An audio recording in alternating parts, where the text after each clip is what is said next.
마을길이 산을 빙 둘렀으니 떨어진 솔잎 위에 발이 미끄럽고 살인문이 논문을 향해 열려 있으니 벽꽃 내음이 향기롭구나. 마을이 깊고 사람의 소리 고요하니 낮잠 자기 좋고 벼가 누렇게 있고 고기가 쌀지니 가을 흥취 절로 난다.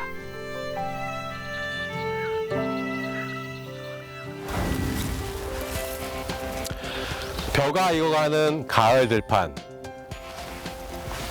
이렇게 풍요롭고 아름다운 풍경이 또 있을까요? 쌀을 주식으로 하는 사람들은 세계 인구의 약 34%, 무려 30억 명이 매일 이 쌀을 먹고 살아갑니다. 당연하게 생각되겠지만 한편으로는 매우 놀라운 일이죠. 쌀은 인류가 농사를 시작한 이래로 아주 오랫동안 귀족들만이 즐길 수 있는 귀한 곡식이었습니다. 그만큼 쌀은 맛과 영양이 매우 뛰어난 곡식 중에 왕이었죠. 오늘날 120개국, 총 작물 면적의 20%를 차지하고 있는 만큼 그 영역을 넓혀온 쌀. 그런데 쌀이라는 작물에 최근 어두운 그림자가 드리우고 있습니다. 과연 쌀은 우리 인류의 주식으로 남을 수 있을까요?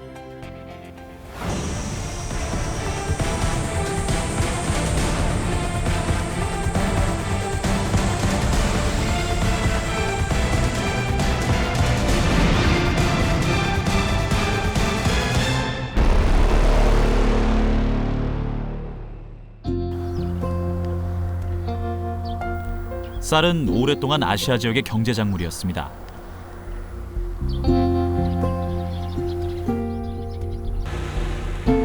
지금도 한 해에만 1,900억 달러, 우리 돈으로 200조 원이 넘는 쌀이 생산되는데요. 우유 다음 두 번째로 전 세계에서 생산 액수가 높은 작물이 쌀이죠.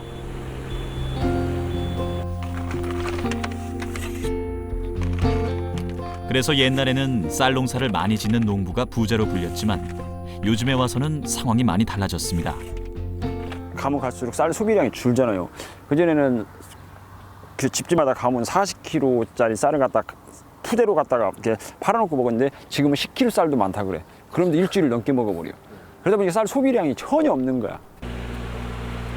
올 한 해 벼농사를 시작하는 모내기철인데 농부는 걱정부터 앞섭니다. 힘들게 농사를 지어도 예전만큼 보람을 얻기가 쉽지 않거든요.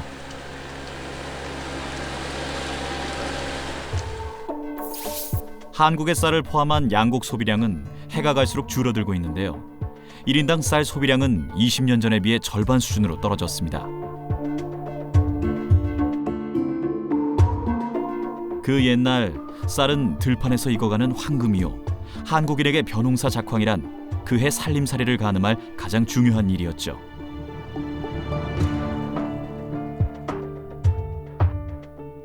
한국인은 밥심으로 산다라는 말도 있습니다. 그러나 이제 한국인들은 쌀을 하루 2공기도 채 먹지 않습니다.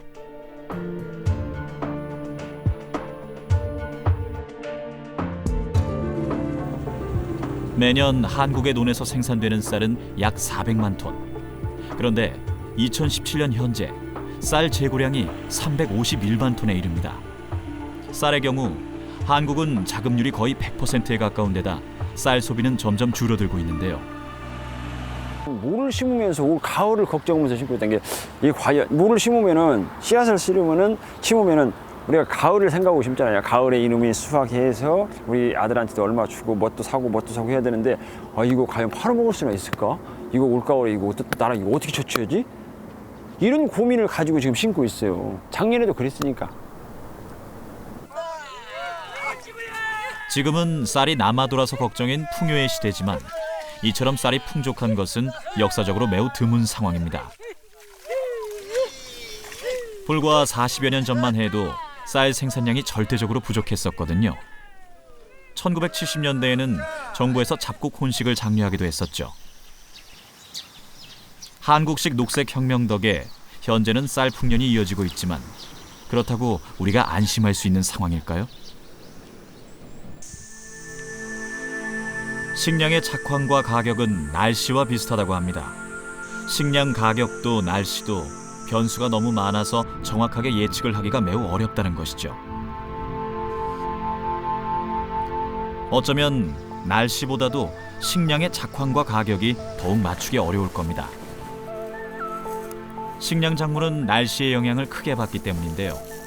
농사 짓는데 물이 많이 필요한 쌀은 특히 더 그렇습니다. 2030년쯤엔 최악의 가뭄이 닥칠 수 있다는 전망이 나왔습니다.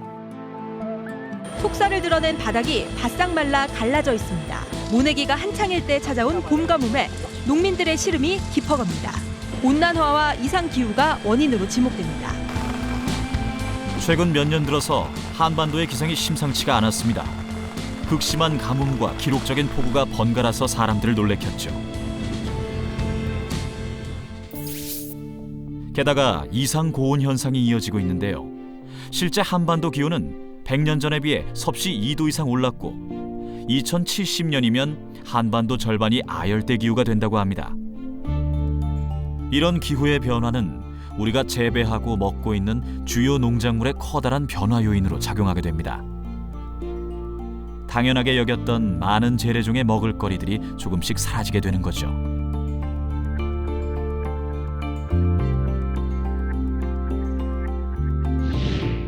수십 년 후가 되면 사과의 경우 전 국토에서 재배 가능한 지역이 1%도 남지 않게 되고 배 역시 지금 재배 면적의 3분의 1로 줄어듭니다. 아마도 아열대의 한반도에서는 기존의 재래종 농작물은 대부분 사라지게 될 겁니다. 대신에 그 자리를 새로운 아열대 과일과 채소가 차지하게 되겠죠.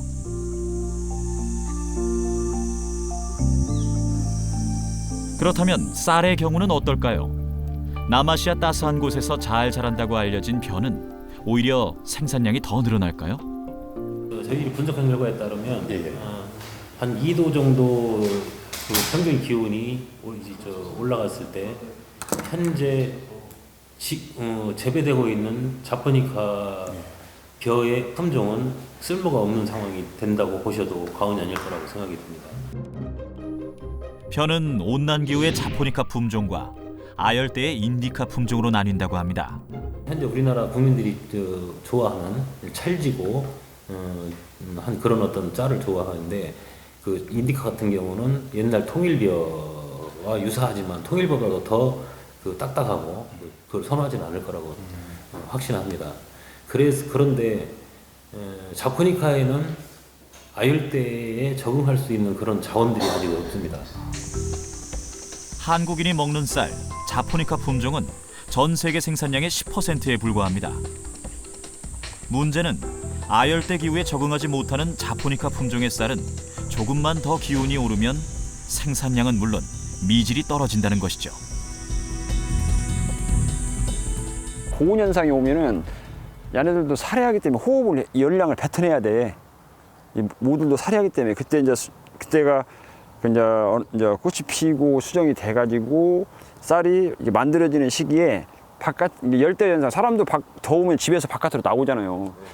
식물들도 마찬가지로 이 바깥으로 열을 분출을 해야 돼. 얘네들이 그러면 얘네들이 힘드니까. 그러다 보면 미질도 떨어지고. 벌써부터 민감한 농부들은 변화 조짐을 감지하고 있었습니다. 우리가 먹는 쌀은 기후 변화에 취약한 품종이고 때문에 쌀 생산에 차질이 생긴다면 대안을 찾기가 무척 어렵다는 겁니다. 우리나라와 같이 자포니카에 의존하는 그런 국가는 쌀을 수입할 수가 없습니다. 그래서 저희 스스로 그 쌀을 생산해내지 않으면 우리나라는 더 이상 인디카 품종을 사오든지 아니면 우리가 그 자포니카 쌀을 사올 수가 없는 그런 상황에 도래되리라고 하는 것은 너무나 잘 알고 있습니다. 전통적으로 쌀 농사를 많이 지어왔던 다른 나라들은 상황이 어떨까요? 홍수와 가뭄, 고온 현상의 피해는 남아시아에서 더욱 심각한 형편입니다. 최근 몇 년 사이에는 인도와 베트남에서 가뭄과 이상고온이 심했죠. 이로 인한 쌀 생산 피해도 크다고 합니다.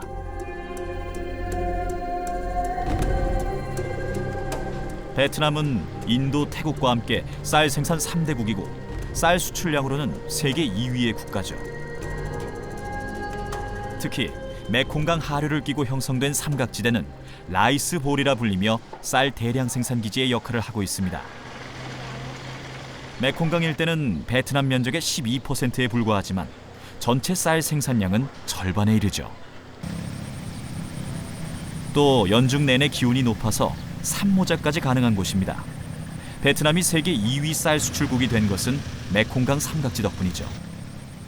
그런데 최근 이 지역의 기후 변화 영향으로 쌀 농사에 적신호가 나타났습니다. Như năm rồi thì nơi hạn hán như nó cũng nước thất thu, nó không có đạt như cái mùa đông xuân này. Có nghĩa là giá cả hồi hạn hán nó bị Cũng như nó bị lúa mình nó hạn hán quá nắng rồi thắt, như mình 1 hectare mình như bây giờ là như nó 1.000 kg, hồi đó nó 500-700 kg à. 지난해 이곳에선 무려 24만 헥타르의 논이 유실될 정도로 가뭄이 심했다고 합니다. 그러자 쌀 공급이 급감했고 국제적으로도 쌀 부족 사태에 대한 우려를 불러일으켰죠.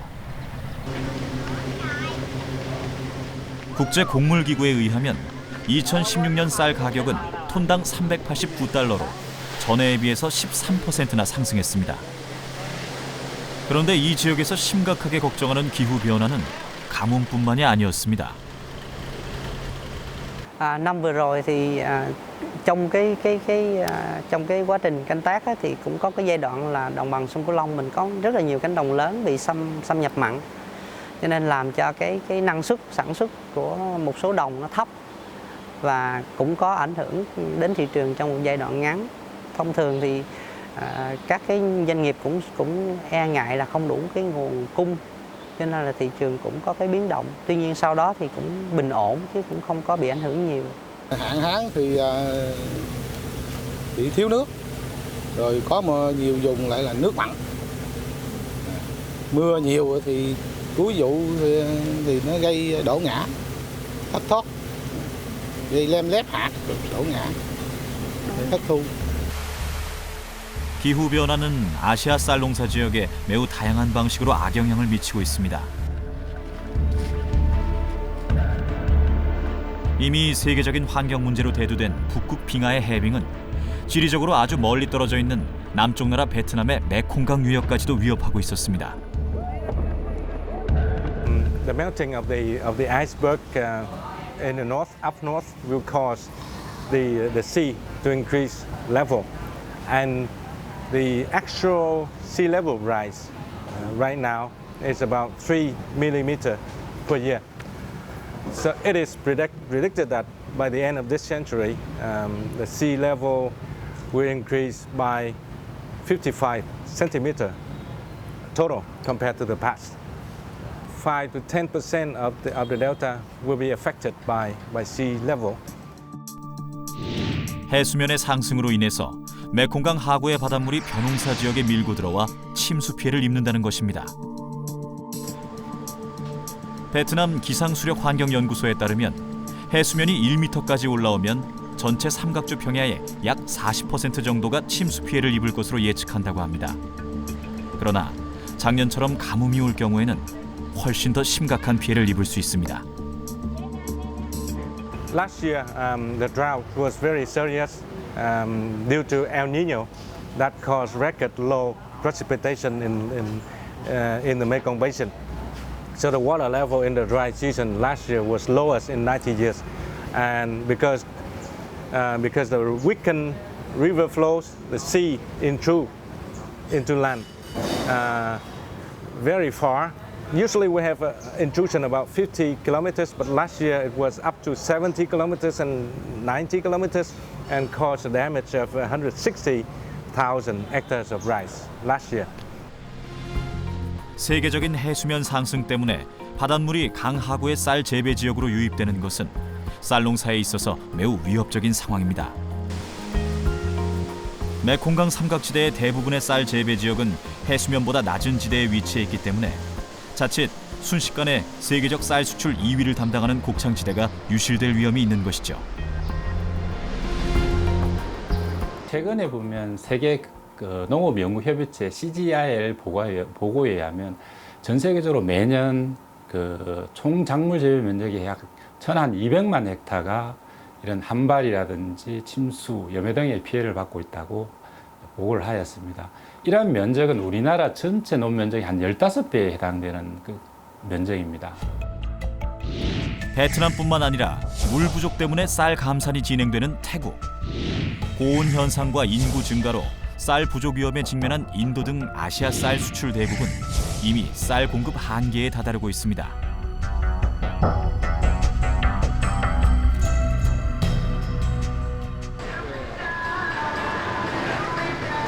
점점 도시화가 진행되고 있는 아시아에서 사람들은 쌀을 비롯한 식량 부족에 대해서 별다른 위험을 느끼지 못합니다. 현대화된 도시의 거리에는 늘 새롭고 맛있는 먹을거리들이 사람들을 유혹하고 있죠.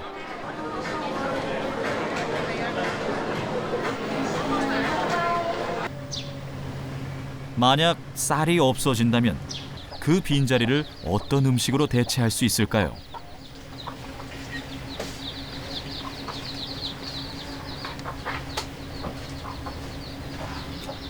서구의 현대식 도시가 아시아에 들어서기 전 대부분의 아시아권 쌀 농사 지역에서는 채식 위주의 음식 문화가 전통적으로 자리 잡았습니다.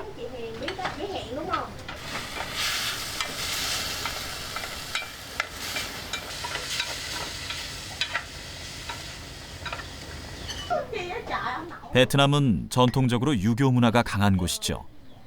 그래서 아직도 시골 지역에서는 밥을 지으면 가장 먼저 떠서 올리는 곳이 돌아가신 조상이 모셔진 사당입니다. 사실 역사적으로 아시아에 이런 유교 전통 문화가 번성할 수 있었던 데에는 쌀 농사의 역할이 무척 주요하게 작용했습니다. 쌀 농사는 매우 노동 집약적이고 공동체의 힘이 모여야만 지을 수 있는 것이었죠. 이 때문에 공동체 안의 질서와 윤리를 강조한 유교 문화, 즉 아시아적인 농경 문화를 꽃피웠던 것입니다. 조상을 모시고 부모를 공경하고 가족 간에 화목하게 사는 것은 매일 함께 논에 나가 공동체로 농사일을 했던 아시아인들에게는 반드시 필요했던 삶의 방식이요, 지혜였습니다. Gạo như là hột ngọc của trời là phải quý hột cơm rồi. Tại vì đó giờ như là không có cơm là mình đâu có sống được. Thành ra mình phải quý cái hột gạo mới được. Lúa gạo là quý. 아시아에서 쌀은 단순한 식량이 아닙니다. 쌀밥은 육체적 허기만 달래는 것이 아니라 행복감과 따스한 정서적 온기를 주는 마음의 음식이었습니다. 한국에서도 가장 가까운 사람을 한솥밥 먹는 이들이라고 하죠. Ngon, rất là ngon. Mình lao động cả ngày mình về mình ăn cơm rất là ngon. 아시아에서 쌀밥을 함께 먹는다는 것은 정을 나누는 일, 인간적 소통을 의미하는 것입니다. 밥과 빵. 아마도 여러분은 하루에 이 두 가지 음식 중 하나는 꼭 드실 겁니다. 그런데 이런 말 들어보셨나요? 빵은 길을 만들고 밥은 마을을 만든다. 인류 역사상 밥과 빵은 동양과 서양 문화의 상징이자 구심점 역할을 해왔죠. 그런데 지금은 밥이 빵에 비해 조금 밀리는 것 같습니다. 밥이 가진 맛, 쌀이 품고 있는 영양, 그 매력을 한번 요리해 볼까요?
쌀은 일품 음식으로 만들었을 때 가장 영양적으로 훌륭한 식품입니다.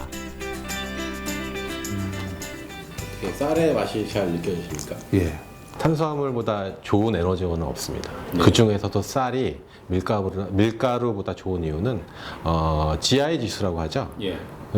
짜장면 먹을 때 엄청나게 큰 칼로리가 갑자기 흡수가 돼가지고 예. 우리 인슐린이 막 화내요. 그렇죠. 그러니까 바로 비만으로 이어져요. 네, 그렇죠. 아까 말씀드렸듯이 이렇게 비벼서 드시면 천천히 식게 되고 또 쌀 자체가 또 천천히 분해가 되기 때문에 건강과 영양 그리고 우리 비만도 잡을 수 있는 좋은 식재료죠. 쌀이 탄수화물이라는 이유로 불필요한 오해를 참 많이 받고 있었네요. 쌀밥에는 인체에서 반드시 필요한 필수 아미노산 9종류 중 무려 7종류가 들어있습니다. 쌀밥은 곡물 중에서도 우수한 단백질 함유 식품에 속하죠. 밀과 쌀은 오랫동안 탄수화물 공급원으로 경쟁 관계에 있어 왔죠. 하지만 최근 여러 연구들에서 밀에 비해서 쌀이 영양적으로 더 장점이 많다고 밝혀지고 있습니다. 쌀은 성장 발육 필수 성분인 라이신 함량이 밀보다 2배 이상 높고 가바 성분 때문에 쌀을 먹는 사람들이 더 높은 두뇌 능력과 집중력을 발휘할 수 있다고 합니다. 쌀밥과 빵 중에서 꼭 선택해야 한다면 쌀밥을 고르는 것이 여러모로 현명한 선택이죠.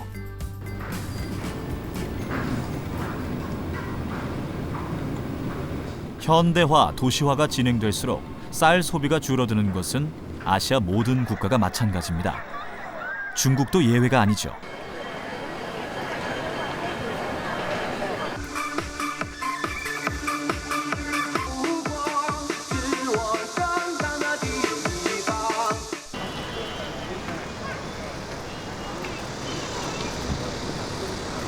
도시화의 진행과 함께 소비가 점점 증가하는 식품도 있으니 바로 육류입니다. 쌀 소비의 감소는 늘 육류 소비 증가와 함께 나타나죠.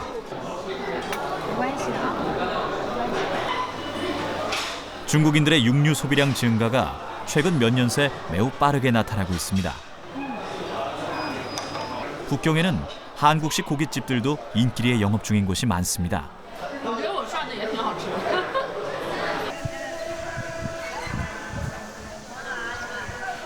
특히 중국인들은 돼지고기를 아주 좋아하죠.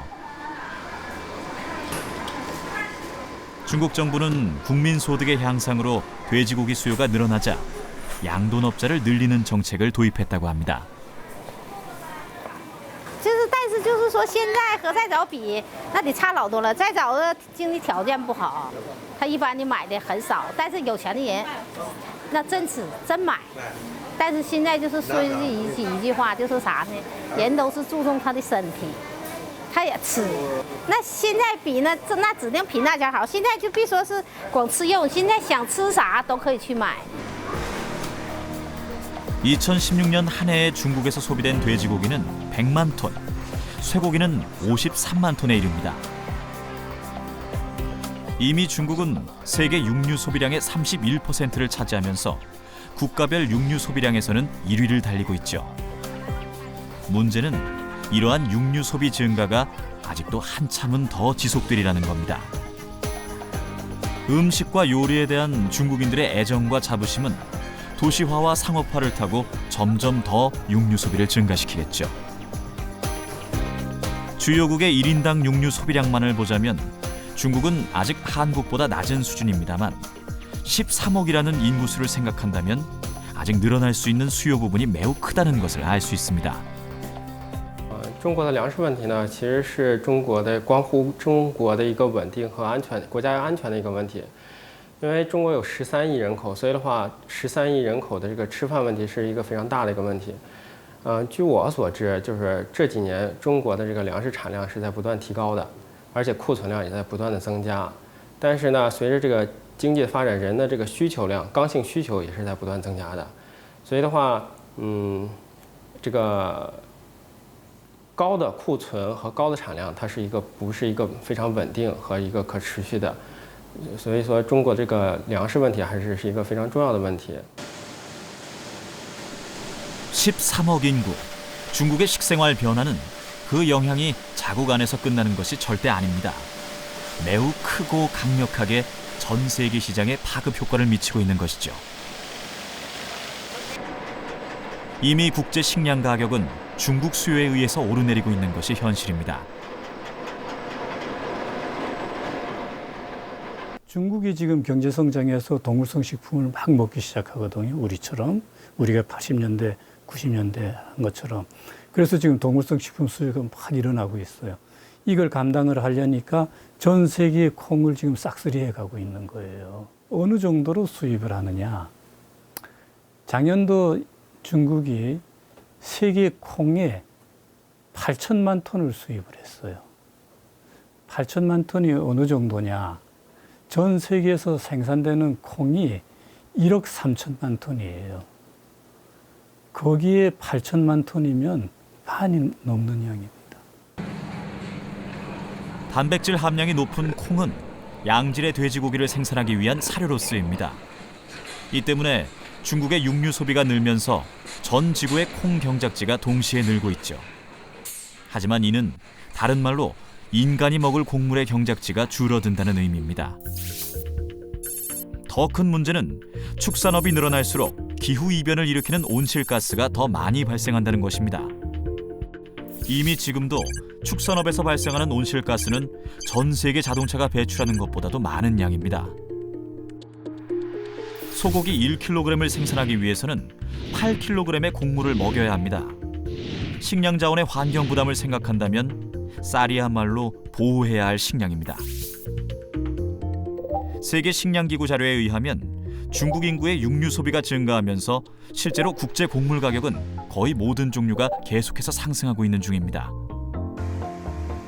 만약 축산업으로 더 악화되고 있는 온난화, 그로 인한 기상이변으로 주요 작물 생산에 문제가 생길 경우 이는 곧장 세계적 식량 대란으로 이어질 위험이 있습니다.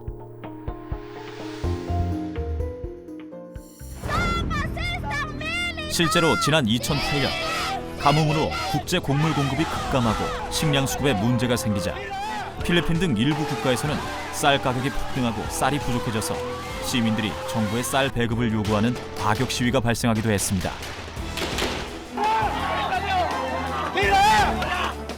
필리핀은 예전에 쌀이 과잉 생산돼 가지고 전 세계에 수출하던 나라예요. 그런데 이 정책 당국에서 쌀의 필요성에 대해서 그렇게 풍부하니까 거기에 전혀 투자도 하지 않았고 그리고 그 쌀 경지를 계속 줄여나갔어요. 그랬는데 2008년도에 식량 대란이 일어나니까 쌀값이 2배, 심한 경우엔 3배 올랐거든요. 필리핀에 쌀이 모자라게 된 거예요. 근데 한국의 경우는 지금 우리가 별 어려움 없이 살고 있지만 실제로는 우리 식량의 4분의 3을 곡물을 수입하는 나라잖아요. 쌀이 남아돈다고 하지만 사실은 밀가루나 이런 거를 많이 먹기 때문에 쌀이 남는 거지 우리가 필요한 절대량을 지금 충족하지 못하고 있어요. 필리핀은 산업화를 진행하면서 쌀 농사를 포기했던 국가입니다. 그러나 과거 필리핀은 한국의 쌀이 부족했던 시절 우리에게 무상으로 쌀을 지원해 줄 정도로 농업 대국이었습니다.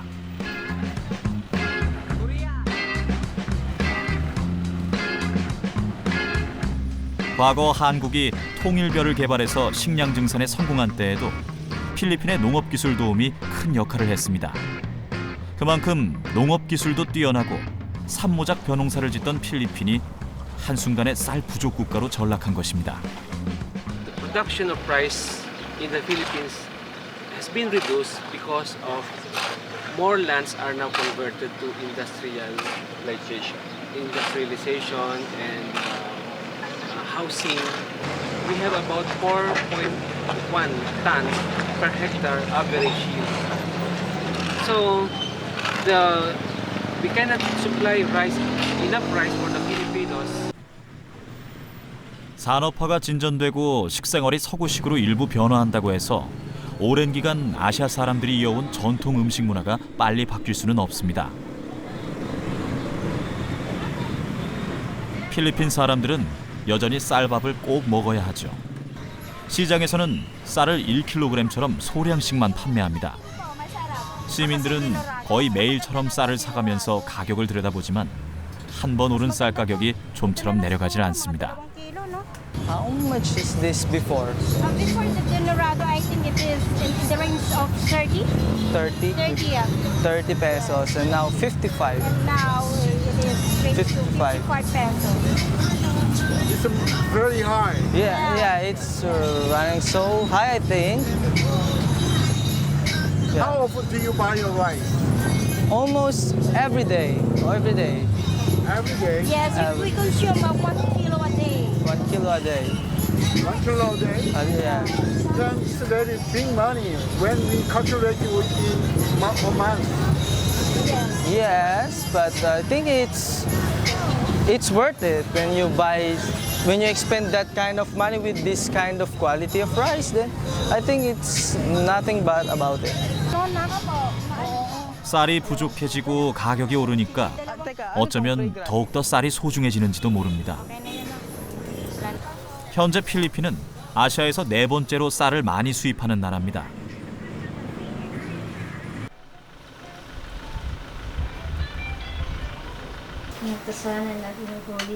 필리핀 사람들도 자국에서 생산되는 쌀이 가장 입맛에 맞지만 일반 가정에서 소비되는 쌀의 대부분은 거의가 베트남이나 태국에서 수입된 쌀입니다.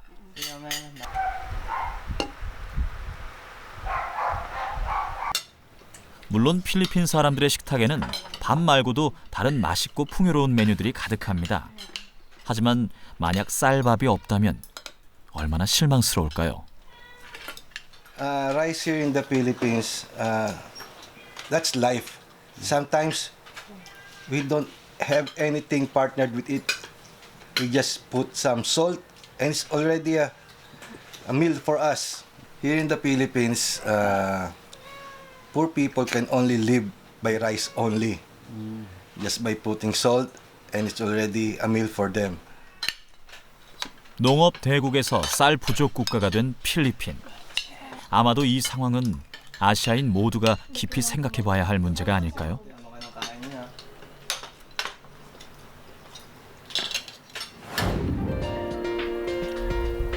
아시아의 인구가 이 쌀에 의지해서 살아온 데는 다 이유가 있습니다. 이 작은 벽시 하나를 땅에 심고 120일 후면 무려 120알의 쌀알이 열린다고 합니다. 120배의 수확. 벼는 단위 면적당 생산량이 최고인 작물이죠. 만약 미래에 식량위기가 닥친다면 인류가 기댈 수 있는 소중한 생명 자원입니다. 그만큼 신중하게 다뤄야겠죠.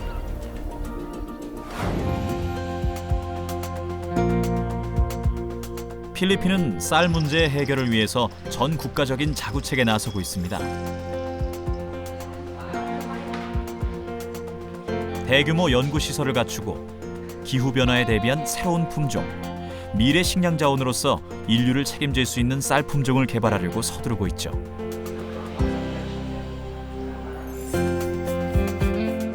So we are now doing breeding on rice that can cope up with different conditions like drought and other stress, like stress from the pest.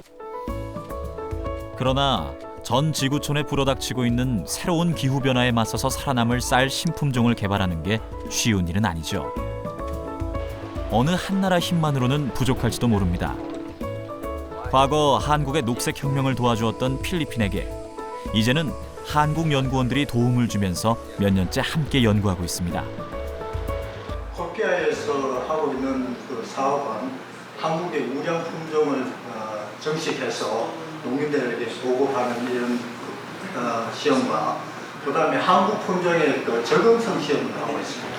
적응성 시험을 통해서 우량한 그런 종자를 필리핀 농민들에 보고를 하고 그래서 반응이 좋은 걸 종자를 정식시켜서 그 농민들한테 보고를 하게 되는데 한반도가 아열대화되고 있는 현 상황에서 한국 입장에서도 필리핀과 연계하는 쌀 품종 연구 개발은 매우 의미 있는 일입니다.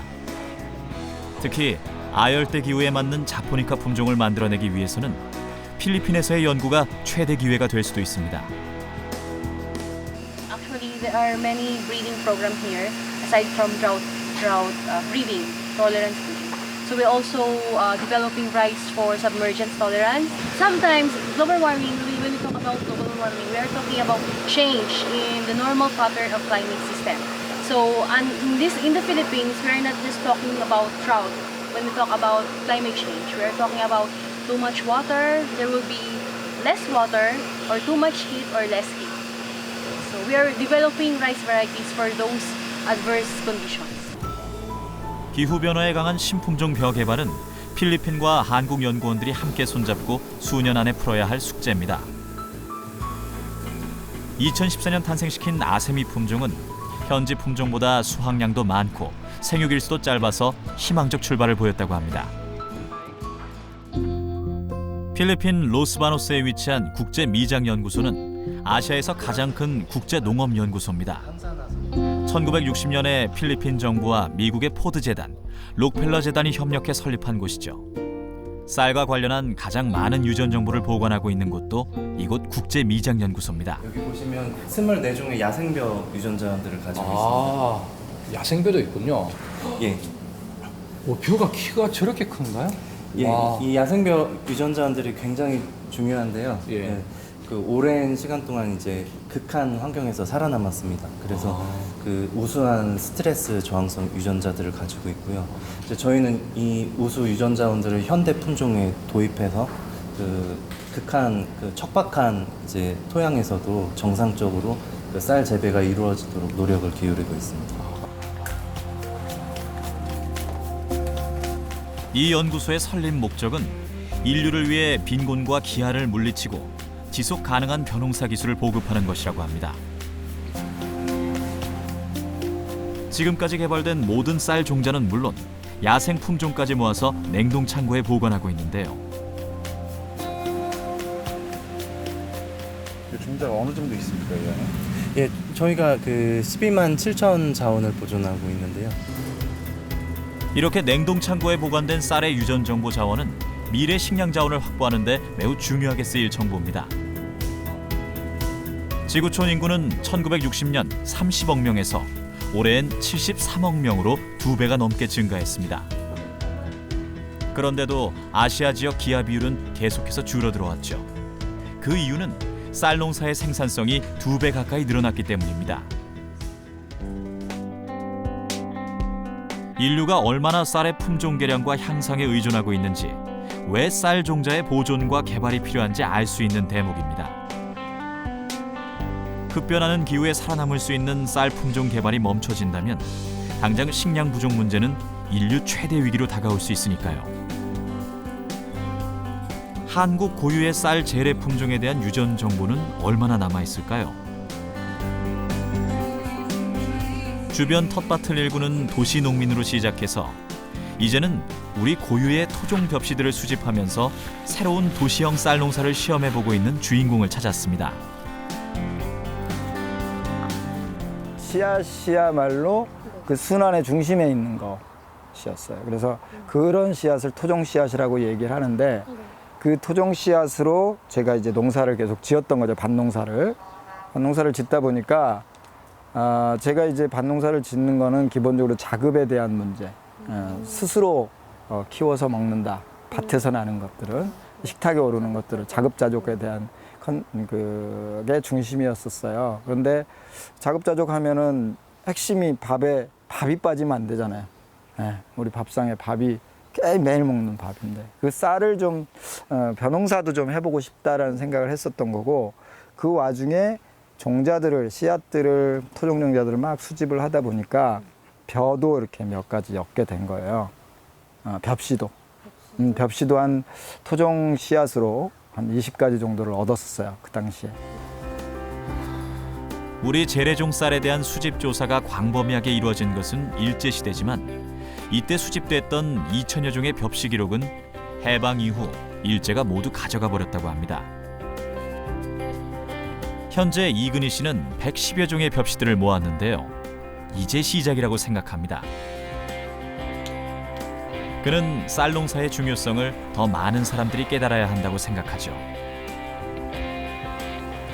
5,000년의 농사의 역사 속에서 거기에서 살고 우리의 이 생명줄을 책임졌던 그런 쌀이잖아요.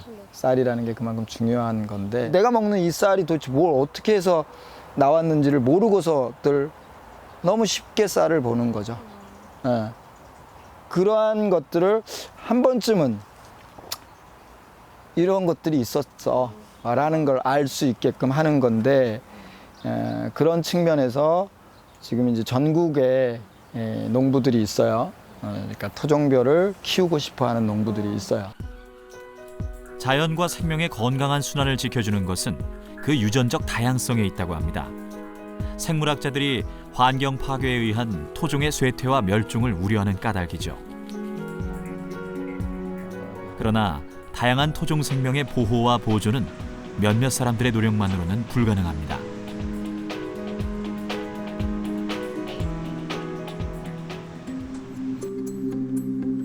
특히 아시아 전체가 도시화 산업화로 인해서 환경오염이 점점 심해지고 있는 현재의 상황을 고려하면 쌀 농사 역시도 새로운 대안을 찾아야만 하는 때입니다. 도시의 오염은 절대 도시로만 끝나지 않죠. 얼마 전 중국의 최대의 쌀 곡창지대인 후난성에서는 카드뮴 오염쌀이 문제가 됐습니다. 그 이후 중국에서도 새롭게 환경 농업과 유기농에 대한 관심이 높아지고 있죠.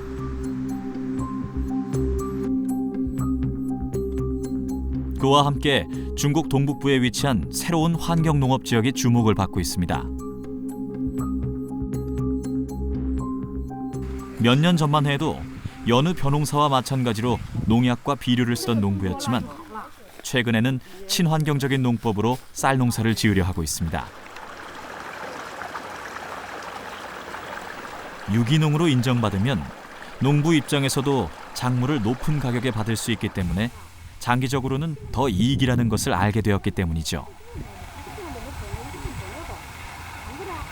你看你那个稻子，不，你不是说有草，咱就是说明有机嘛，是不是？咱们用肥用的少。对，没使那么多药。对呀。 저농약으로 시작해서 조금씩 유기농으로 바꿔가면서 새로운 농법을 시험해보고 배우는 중입니다. 大米吧，现在是以前就是考虑以前哈，按照以前来说，就是大米呢，就是一种粮食填饱肚子的东西。但是现在人品味高了，都是达到说无公害啦、农药低残留啦，现在都是这种。完，我们这也是在一个有机水稻的转型之中。今年我们用的药肥都是有机那种的，就是把农药尽量的往出排缓解，完了才能达到有机水稻的下一步种植。 쌀 농사도 천량 씨 부부처럼 유기농으로 돌아서는 농민들이 점점 늘어나고 있습니다. 중국 내에서 유기농 쌀에 대한 수요가 계속 늘어나고 있기 때문이죠. 这个好像真是有姜了啊！这是出水，今年这个点好，去年没这样是吧？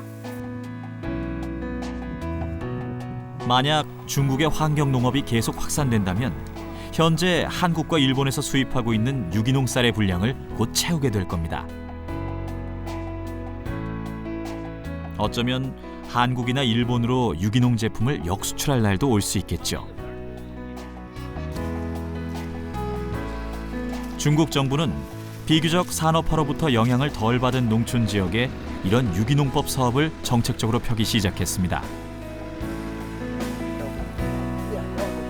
이곳에서는 개를 이용해서 해충을 막는 농법으로 100% 친환경벼를 재배한다고 합니다.